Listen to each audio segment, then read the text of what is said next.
Bonjour tout le monde, The Expendables 2, alors tout de suite, à voir.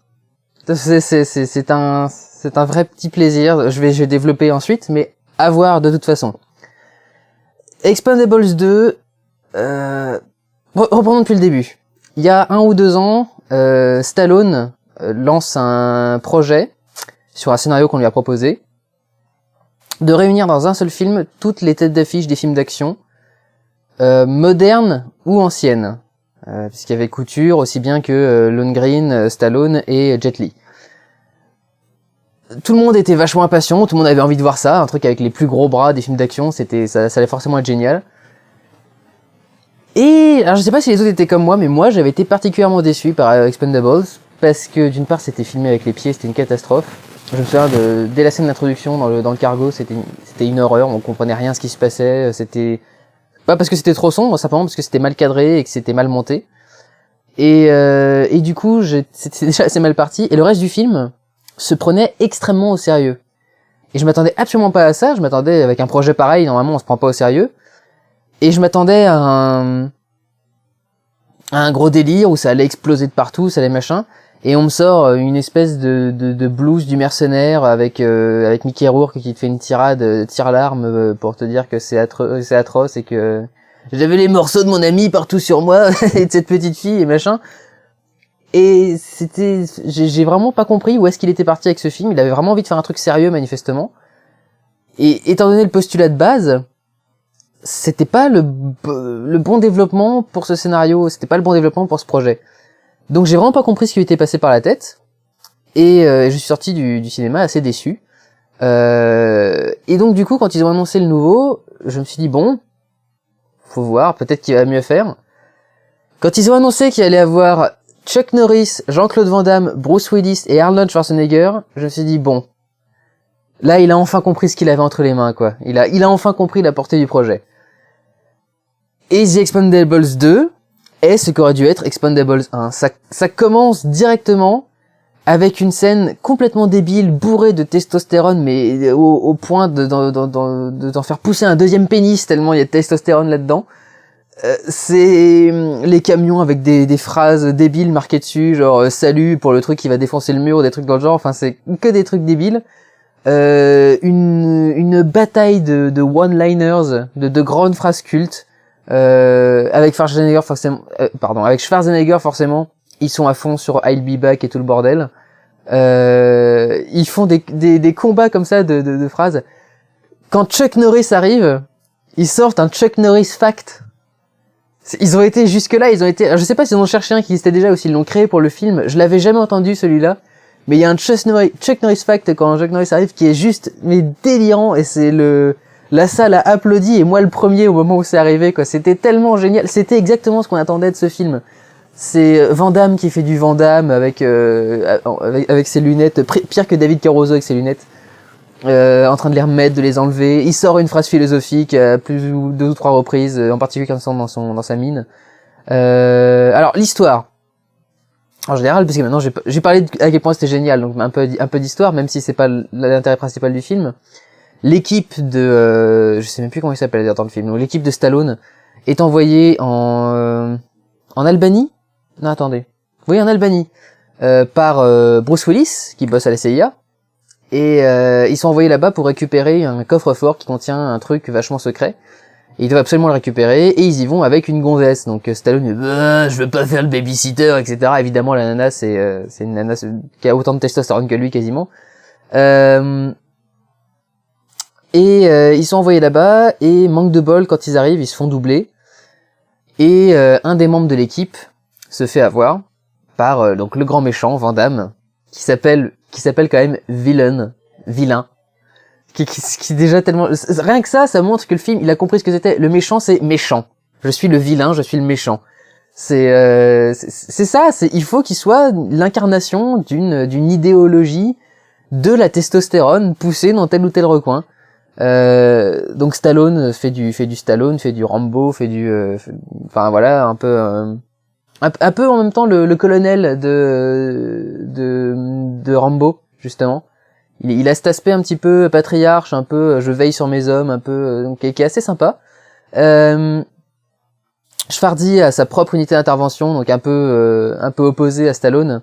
Je vous dis pas comment il le rencontre dans le film parce que sinon ça vous gâche certaines surprises. Mais en gros, il fonctionne un peu pareil, sauf qu'on voit pas son équipe. Chuck Norris, c'est un espèce de loup solitaire qui est une armée à lui tout seul. C'est tellement génial dans le principe. Et Willis qui bosse à la CIA met enfin les mains dans le cambouis dans celui-ci. Il faut attendre un bon passage dans le film, mais il finit par mettre les mains dans le cambouis. J'ai été surpris par contre de la quasi-absence de Jet Li dans le film. En fait, on le voit au début du film. Il part faire quelque chose. D'ailleurs, quand il part du vaisseau, il y a une des meilleures répliques du film. Du vaisseau, de l'avion, peut-être pas exagéré. Cela dit, Expendables 3 contre les aliens, ce serait tellement génial. Oh, faut que je contacte Stallone pour lui donner pour lui donner l'idée. Bref, il part à un moment pour réaliser une mission de son côté. Et on le revoit plus du film. Je m'attendais à ce qu'il revienne au moins pour la scène finale, quoi, histoire de faire un big epic finale avec tout le monde, et non. Il revient pas. Donc j'étais assez surpris. Je vous le dis pour pas que vous l'attendiez pendant tout le film et que vous soyez déçus. Vous le verrez pas en dehors du moment où il s'en va dans le film. Donc un truc assez sympa. J'ai bien aimé, il y a un passage légèrement misogyne à un moment. Ils arrivent donc en Albanie où Villain a capturé tous les hommes du village et les a amenés pour bosser dans des mines. Et ils arrivent dans le village qui est gardé par les femmes. Et les femmes les accueillent à coups de fusils, à coups de machin. Et ils sont en train de rigoler parce qu'ils disent mais putain on pourrait se trouver en plein en face d'eux et ils nous rateraient quand même. Parce que les femmes, étant des femmes, visent comme des pieds. Donc elles sont toutes avec leur mitraillette, leur shotgun, leur machin. Mais elles visent très très mal. Donc elles les ratent à fond. Et je trouvais ce passage extrêmement misogyne. Genre comme c'est des femmes, elles sont pas foutues de viser correctement. Sauf que pour compenser ça, il y a la demoiselle qui les accompagne, qui s'appelle Maggie, qui je pense est une espèce de Maggie Q. Je ne sais même pas si c'est Maggie Q qui la joue. Elle s'appelle Maggie dans le film. C'est une asiatique. Je crois pas que ce soit Maggie Q. J'ai pas cru reconnaître Maggie Q. Et je trouvais que ça c'était dommage, comme il jouait ce truc de la femme qui se débrouille aussi bien que les mecs dans le truc. Et je me suis dit, étant donné qu'ils sont partis dans le projet de prendre tous les plus gros bras masculins pour les réunir dans un film d'action, ils auraient peut-être pu faire pareil avec les gros bras féminins, pardon. Et je m'étais dit qu'ils allaient nous sortir Mila Jovovich, ou Michelle Rodriguez, ou qui d'autre il aurait pu y avoir, Sigourney Weaver. Ça aurait été extrêmement génial d'avoir Sigourney Weaver dans ce film-là. Ils auraient pu sortir, qui qu'ils auraient pu sortir d'autres? En nana qui a Maggie Q, qui a fait pas mal de films d'action, ne serait-ce que les Fast and Furious. Voilà, je trouvais ça dommage qu'ils se limitent uniquement à la testostérone et que pour les nanas, ils se contentent encore une fois, parce que c'était pareil dans le premier film, d'une nana complètement anecdotique, qu'ils ont été chopés, je sais pas sur quel podium de défilé de mode, mais qui est pas, encore que, c'est pas la plus mignonne qu'ils aient pu trouver. C'est extrêmement misogyne comme remarque, mais c'est un fait, il y a des asiatiques beaucoup plus mignonnes dans le cinéma hollywoodien, ça m'étonne qu'ils se soient contentés de cette nana-là. Mais bon.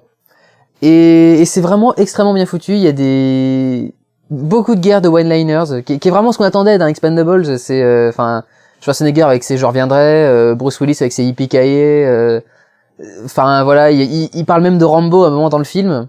Il y a plein de trucs comme ça, les Chuck Norris Facts qui sortent en plein milieu. Vraiment, c'est un pur bonheur, c'est exactement ce qu'aurait dit Expendables. J'ai un seul reproche à y faire, c'est que ils ont un gros problème de points dans le film, de mise au point.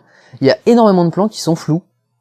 Alors pas énormément flous, mais suffisamment flous pour que ça se voit et que ce soit un petit peu dérangeant. Il y a pas mal de plans où voilà, le point est mal fait et c'est à 2 cm près, donc c'est juste assez flou pour qu'on se rende compte que c'est flou, mais pas encore assez flou pour que ce soit complètement raté, juste suffisamment pour qu'on se rende compte qu'il y a un défaut, qu'il y a un truc qui va pas. Donc c'est le seul défaut que j'aurais à dire dans le film, c'est ce problème de mise au point qui est très très très récurrent. À vrai dire, je sais même pas s'ils ont loupé la mise au point ou s'ils ont zoomé sur une image qu'ils avaient déjà tournée en numérique. Parce qu'il y avait des moments où ça ressemblait un peu à ça ressemblait à une image numérique sur laquelle on aurait zoomé. Je sais pas lequel des deux c'est, mais il y a un problème à ce niveau-là. Mais c'est vraiment le seul problème que j'ai à relever du film. Pour le reste, c'est un pur bonheur. C'est même pas abandonner son cerveau à l'entrée de la salle. c'est juste dire à son cerveau, tu vas bouffer de la junk food, tu vas bouffer du Quick et du McDo pendant 2 heures, mais tu vas aimer ça. Et franchement, c'est ça, quoi. C'est exactement le contrat de Expendables 2 et il arrive parfaitement à le remplir. Donc voilà, je vous conseille d'aller voir Expendables 2, c'est un gros trip, c'est un gros délire, mais c'est un pur bonheur. Donc allez le voir. Prenez soin de vous, allez voir des films, ciao!